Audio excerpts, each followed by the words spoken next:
Good Saturday morning, everybody. Well, we didn't get that snow that was promised overnight, but it's a little windy up here on the ridge. I'm gonna tuck in under here, under the wind, and talk to you guys. I just did one of my favorite in-town climbs. This is Josie's Ridge. It's a 2-mile climb, 1,500 feet. And I just turned around and headed down the ridge. So nice little alpine climb right in town. Typically on the weekend I get into something short and hard, something short and steep.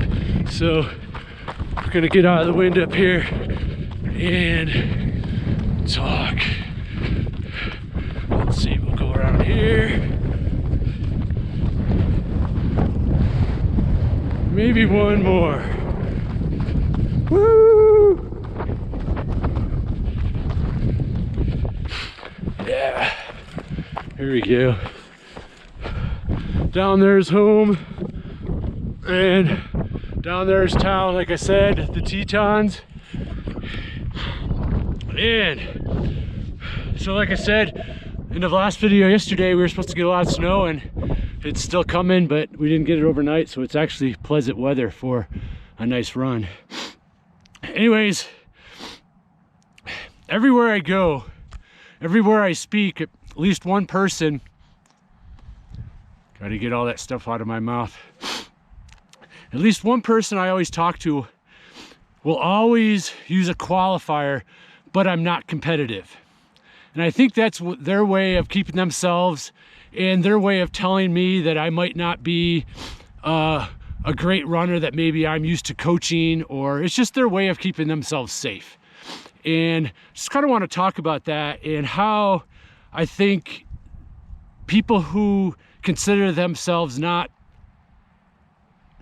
competitive also think that maybe all good runners in their mind are competitive. And I think there's a play on the words of what competitive is. And if we look at my athletes, last weekend, we had a big weekend of racing, had a first Ironman finisher, had a guy from Australia go to Chicago Marathon and run a 2:53, a personal best. So if we look at these two different types of athletes, one was looking to finish and one was looking to create a personal best. And going back to the example of the person who might not think themselves are competitive, they might see the Chicago Marathon runner as a competitive runner and the Ironman finisher as a non-competitive finisher. But since I coach both of them, I can tell you that their mindset is not that of being competitive with others. It's being competitive with themselves to do their best in training, to do their best every day and what it takes to execute the training program to go to the race and do their best. So yes, one person had a personal best, but you could argue also the other person had a personal best because it was their first Ironman and they finished. They accomplished being their best that day. So I want to challenge any of you out there who maybe kind of find themselves saying, well, but I'm not competitive. See that it's not about being competitive with others or being competitive within a certain place. Let that all take place and be competitive with yourself. Or change the word from competitive to, hey, I'm looking to be my best throughout the rest of my life. And therefore, it's a day-to-day process.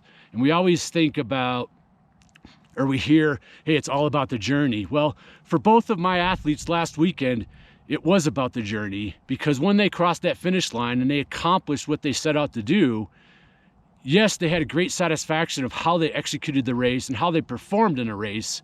But ultimately, the smile on their face and their feel-good emotional attachment after that race all goes back to the hard work that they put in to achieving what they wanted to achieve. And we can all achieve that, regardless of our ability. And we can look no further than Christopher McDougall, author of Born to Run. You know, I coached him for that 50-mile race. And here's a guy who knew he was going to come in last. And he did come in last. But he's inspired millions and millions of people. And here's a guy, again, who came in last, inspiring millions of people. And he's the least competitive, as we think of that word, person I know. But he needed a goal. He needed something to strive for, to get him healthy, to get him training properly, to make him healthy. And so his goal was to be healthy and have longevity in running, but also to perform and to finish this race. So in one person's mind, that might seem competitive, but it's all about striving and having a goal and trying to be yourself, trying to be the best you can be on any given day. So you wake up every morning and say, what do I need to do today to be my best, to put something in action today to achieve my goal? And we all can have goals. I had an athlete come visit me earlier this week to do 2 days of running, and she was actually a very good runner, a very seasoned runner, very experienced, but again, wouldn't consider herself a competitive person. And she actually used that word and used the phrase, but I'm not competitive.